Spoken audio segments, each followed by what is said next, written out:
Hi, Dementia Care Partners. On today's Break for 8, we're talking about lying. What do you think about lying to your person? Is it okay?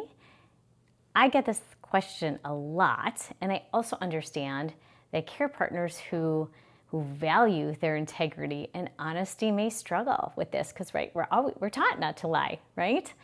But I personally think it's okay. It's okay not to always tell the truth during dementia care. So let me just tell you a few stories to illustrate why I think this way. So the first story is from my very, very early days as an occupational therapy student, and I was walking down the hall of an assisted living and memory care community, and a resident stopped me, and she asked, had I seen her husband? And I replied, no, Marilyn, your husband died years ago. Well, what do you think happened? I ended up triggering this full-blown grief response in this poor woman who didn't remember that she'd been a widow, right, for a long, long time.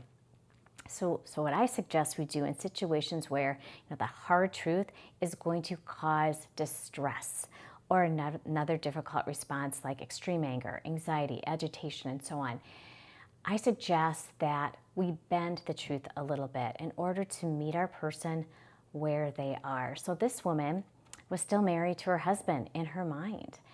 So why not tell her something to meet her exactly where she's at in that moment, in her reality? What I could have said were things like, I haven't seen him. Why are you looking for him? Or is there something I can do to help you? And she may have said, something as simple as, he forgot to take out the garbage again. Or she could have shown, signs of more distress, like, I haven't seen him all day. I'm really worried about him. In any case, her response to a question is going to help me understand how to meet that woman, meet her needs in the moment. So does she need someone to just say, oh gosh, husband, let me have a staff person take out that trash for you, someone to commiserate, right, with? Or I could say something like, your husband actually called and said, don't worry, he got stuck helping someone else out, or he's on a business trip, or something else that would make sense to her brain based on her relationship with her husband. So it's very individualized, right? So yeah, my answer is yes, it's okay to lie. And you may hear some people refer to this as therapeutic lying or telling a therapeutic fib. I like to think of it as simply, outsmarting dementia, because dementia creates this whole alternative universe in your person's mind. And oftentimes, facts and the hard truth just don't fit in there at all and are going to increase confusion or anxiety or other symptoms. So here's another example. We've got somebody saying, where's my car keys? Where's my car? My response to this person would be, again, a question to get more information that tells me where I need to go with this. So maybe my question is, are you needing to go somewhere right now? And maybe he says, no, it's just not here. I don't see it in the garage. I think it's been stolen. Well, the truth might be something like, this man we've had to hide the keys in the car. We've had to disable it, or maybe we have to park it around the block or at the kid's house because he is adamant about driving, even though it's unsafe and his license has been revoked. So is it wise to explain all this? You can't drive anymore? You can try, but most likely that is going to end up in more anxiety, more agitation in the person. So instead of telling him, you're not allowed to drive anymore, a care partner may have more success saying something that makes sense to him, to his mind, like, it's at the repair shop, or I took it over to the kid's house so Tom could change the oil. But in the meantime, we can get anywhere on Uber or taxi or through this, great ride service we have set up already. So, outsmarting dementia like this almost always is going to have a place on your dementia care journey, and there's no need to feel guilty about this if your intent is to lessen fear or sidestep a massive conflict that could become pretty intense, because it's just important to protect yourself as it is to keep your person safe. Honestly, I actually usually tend, all this aside, to start with give a truthful answer the first time, just to test the waters out and just see how receptive or how that's going to be received the first time. And then I may need to pivot if it goes poorly. So I might say something like, Don, you got in a car accident and you can't drive anymore. He might accept that. But other times, outsmarting dementia can help you smooth the way for a more peaceful interaction for both of you. All right, everybody, so now it's time to turn our attention to a peaceful interaction for yourself as we start our meditation for today. Please find a comfortable place to sit, or you may even want to lay down today. And let's just take a few nice cleansing belly breaths, breathing deeply into your belly area through your nose, and then exhaling with a...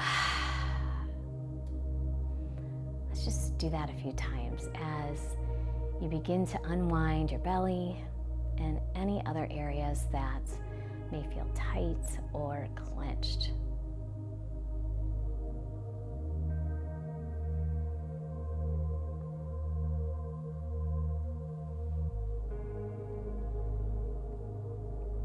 Just now begin to slow your breath down just a little bit, bringing your awareness away from any thoughts that are taking up space in your head.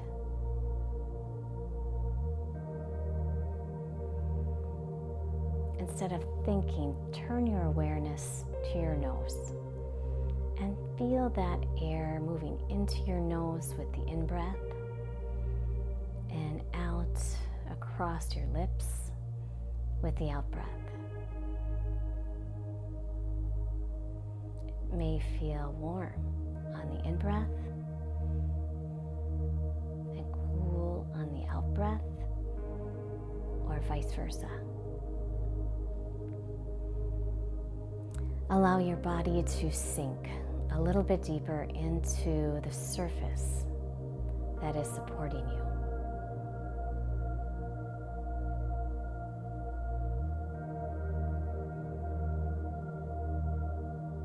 Experience the sensation of being held, not only held by the surface that's supporting you, but held by this group of people virtually gathered together, and also held in this space, within the boundaries of this space that you have set aside for yourself right now.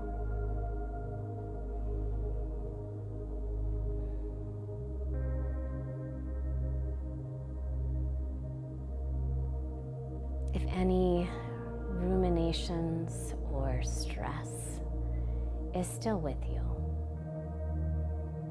in your mind and your body, or taking up some of this precious relaxation time, instead of trying to brush it off or suppress it, let's bring whatever you're thinking about into the light right now. So shine a light on this stressor as you give it a name. Maybe it's work stress. Maybe it's frustration with your person. Maybe it's your person's name. Anything at all that is creating tension and constriction in your body or your energy level.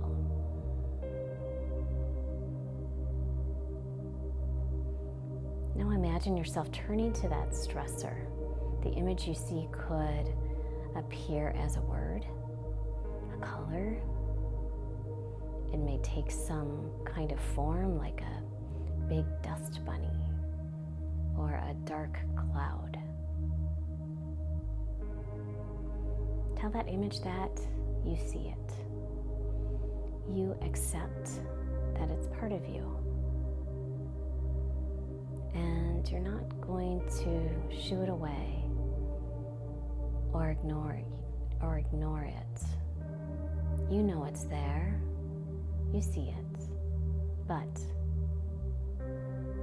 you're making the choice to allow it to exist beside you or behind you or underneath you. But it is not going to lead you.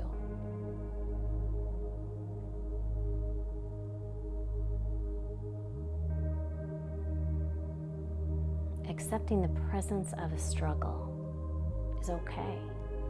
In fact, sometimes just acknowledging its presence and accepting it can help relax its hold on us. Especially when we can say something like, "Dementia, I see you. I know you're here, but you're not leading me."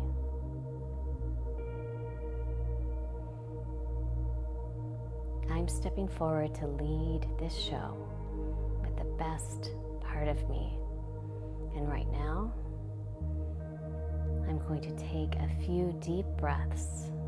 Again, in through the nose, deep into my belly, and then out with a big sigh or Let's do this again, and this time with the exhale, just release all that extra tension you've been holding on to.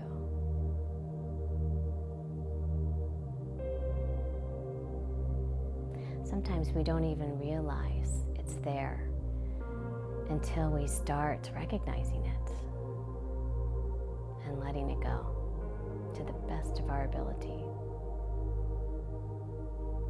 So the next time you experience swirling, repetitive, ruminating thoughts, stress, things that are bringing you down or causing you anger, please acknowledge their presence. And then shift them off to the side, opening up space for you to lead with your best foot forward.